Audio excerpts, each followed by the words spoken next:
Chapter 13. Abram and Lot Separate. So Abram left Egypt and traveled north into the Negev, along with his wife and Lot and all that they owned. Abram was very rich in livestock, silver, and gold. From the Negev they continued traveling by stages toward Bethel, and they pitched their tents between Bethel and Ai, where they had camped before. This was the same place where Abram had built the altar, and there he worshipped the Lord again. Lot, who was traveling with Abram, had also become very wealthy with flocks of sheep and goats, herds of cattle, and many tents. But the land could not support both Abram and Lot, with all their flocks and herds living so close together. So disputes broke out between the herdsmen of Abram and Lot. At that time, Canaanites and Perizzites were also living in the land.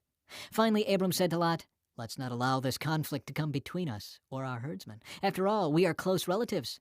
The whole countryside is open to you. Take your choice of any section of the land you want, and we will separate. If you want the land to the left, then I'll take the land on the right. If you prefer the land on the right, then I'll go to the left."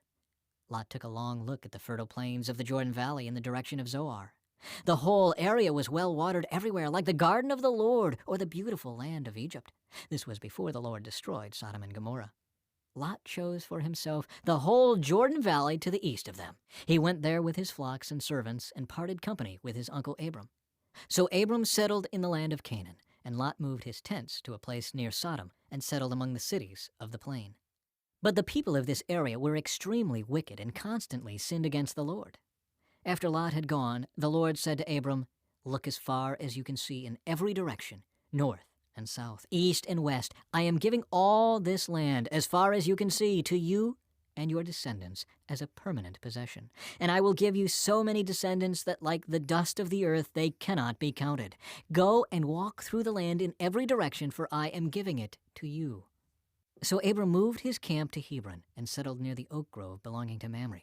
There he built another altar to the Lord.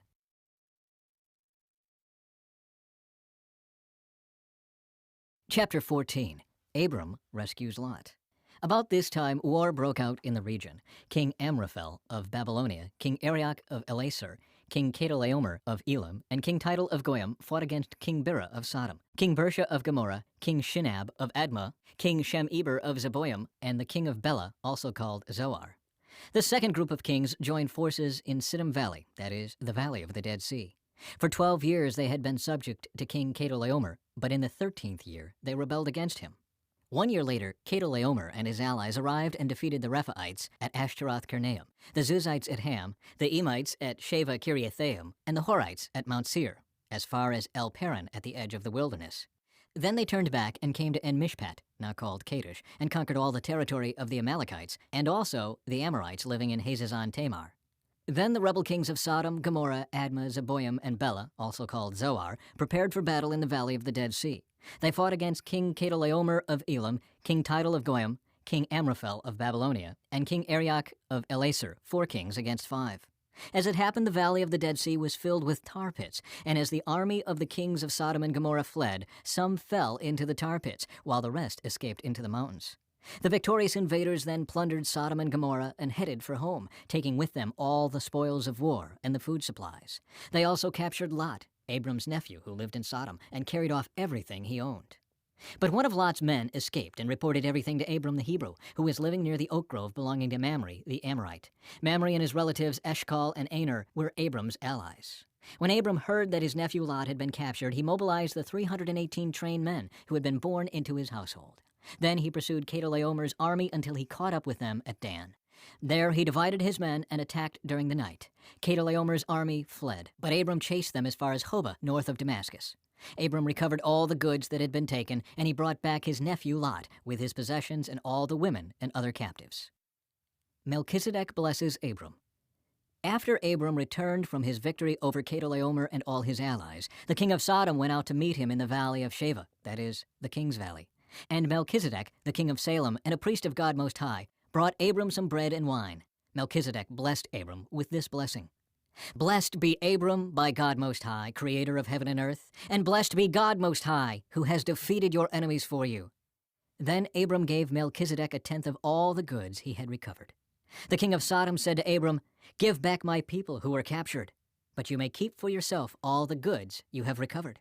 Abram replied to the king of Sodom, I solemnly swear to the Lord God Most High, creator of heaven and earth, that I will not take so much as a single thread or sandal thong from what belongs to you. Otherwise you might say, I am the one who made Abram rich. I will accept only what my young warriors have already eaten, and I request that you give a fair share of the goods to my allies, Aner, Eshcol, and Mamre.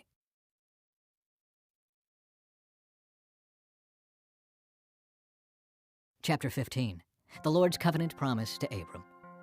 Sometime later, the Lord spoke to Abram in a vision and said to him, Do not be afraid, Abram, for I will protect you and your reward will be great. But Abram replied, O sovereign Lord, what good are all your blessings when I don't even have a son? Since you've given me no children, Eliezer of Damascus, a servant in my household, will inherit all my wealth. You have given me no descendants of my own, so one of my servants will be my heir. Then the Lord said to him, No, your servant will not be your heir, for you will have a son of your own who will be your heir. Then the Lord took Abram outside and said to him, Look up into the sky and count the stars, if you can. That's how many descendants you will have. And Abram believed the Lord, and the Lord counted him as righteous because of his faith. Then the Lord told him, I am the Lord who brought you out of Ur of the Chaldeans, to give you this land as your possession. But Abram replied, O sovereign Lord, how can I be sure that I will actually possess it? The Lord told him, Bring me a 3-year-old heifer, a 3-year-old female goat, a 3-year-old ram, a turtle dove, and a young pigeon. So Abram presented all these to him and killed them. Then he cut each animal down the middle and laid the halves side by side. He did not, however, cut the birds in half. Some vultures swooped down to eat the carcasses, but Abram chased them away. As the sun was going down, Abram fell into a deep sleep, and a terrifying darkness came down over him.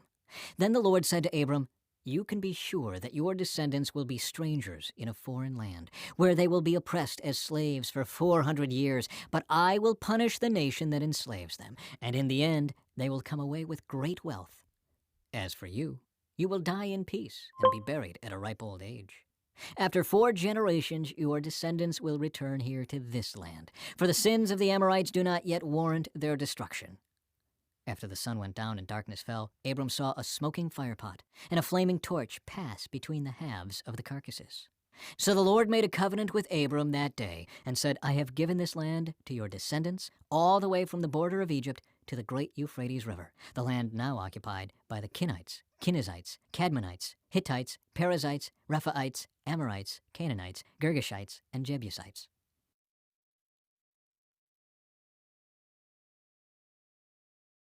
Chapter 16. The Birth of Ishmael. Now Sarai, Abram's wife, had not been able to bear children for him, but she had an Egyptian servant named Hagar. So Sarai said to Abram, The Lord has prevented me from having children. Go and sleep with my servant. Perhaps I can have children through her. And Abram agreed with Sarai's proposal. So Sarai, Abram's wife, took Hagar the Egyptian servant and gave her to Abram as a wife. This happened 10 years after Abram had settled in the land of Canaan. So Abram had sexual relations with Hagar, and she became pregnant. But when Hagar knew she was pregnant, she began to treat her mistress, Sarai, with contempt. Then Sarai said to Abram, This is all your fault. I put my servant into your arms, but now that she's pregnant, she treats me with contempt. The Lord will show who's wrong, you or me. Abram replied, Look, she is your servant, so deal with her as you see fit. Then Sarai treated Hagar so harshly that she finally ran away. The angel of the Lord found Hagar beside a spring of water in the wilderness, along the road to Shur. The angel said to her, Hagar, Sarai's servant, where have you come from, and where are you going? I'm running away from my mistress Sarai, she replied. The angel of the Lord said to her, Return to your mistress, and submit to her authority. Then he added, I will give you more descendants than you can count. And the angel also said, You are now pregnant, and will give birth to a son. You are to name him Ishmael, which means God hears. For the Lord has heard your cry of distress. This son of yours will be a wild man, as untamed as a wild donkey. He will raise his fist against everyone, and everyone will be against him. Yes, he will live in open hostility against all his relatives. Thereafter, Hagar used another name to refer to the Lord who had spoken to her. She said, You are the God who sees me. She also said, Have I truly seen the one who sees me? So that well was named Ber-Lahairoi, which means well of the living one who sees me. It can still be found between Kadesh and Bered. So Hagar gave Abram a son, and Abram named him Ishmael. Abram was 86 years old when Ishmael was born.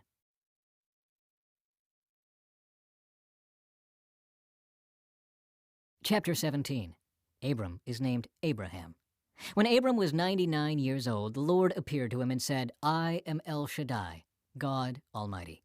Serve me faithfully and live a blameless life. I will make a covenant with you, by which I will guarantee to give you countless descendants. At this, Abram fell face down on the ground. Then God said to him, This is my covenant with you. I will make you the father of a multitude of nations. What's more, I am changing your name. It will no longer be Abram. Instead, you will be called Abraham, for you will be the father of many nations. I will make you extremely fruitful. Your descendants will become many nations, and kings will be among them. I will confirm my covenant with you and your descendants after you, from generation to generation. This is the everlasting covenant. I will always be your God, and the God of your descendants after you. And I will give the entire land of Canaan, where you now live as a foreigner, to you and your descendants. It will be their possession forever, and I will be their God. The mark of the covenant. Then God said to Abraham, Your responsibility is to obey the terms of the covenant. You and all your descendants have this continual responsibility. This is the covenant that you and your descendants must keep. Each male among you must be circumcised. You must cut off the flesh of your foreskin as a sign of the covenant between me and you. From generation to generation, every male child must be circumcised on the 8th day after his birth. This applies not only to members of your family, but also to the servants born in your household and the foreign-born servants whom you have purchased. All must be circumcised. Your bodies will bear the mark of my everlasting covenant. Any male who fails to be circumcised will be cut off from the covenant family for breaking the covenant. Sarai is named Sarah. Then God said to Abraham, Regarding Sarai, your wife, her name will no longer be Sarai. From now on, her name will be Sarah. And I will bless her, and give you a son from her. Yes, I will bless her richly, and she will become the mother of many nations. Kings of nations will be among her descendants. Then Abraham bowed down to the ground, but he laughed to himself in disbelief. How could I become a father at the age of 100, he thought, and how can Sarah have a baby when she is 90 years old? So Abraham said to God, May Ishmael live under your special blessing. But God replied, No. Sarah, your wife, will give birth to a son for you. You will name him Isaac, and I will confirm my covenant with him and his descendants as an everlasting covenant. As for Ishmael, I will bless him also, just as you have asked. I will make him extremely fruitful and multiply his descendants. He will become the father of 12 princes, and I will make him a great nation. But my covenant will be confirmed with Isaac, who will be born to you and Sarah about this time next year. When God had finished speaking, he left Abraham. On that very day, Abraham took his son Ishmael and every male in his household, including those born there and those he had bought. Then he circumcised them, cutting off their foreskins, just as God had told him. Abraham was 99 years old when he was circumcised, and Ishmael his son was 13.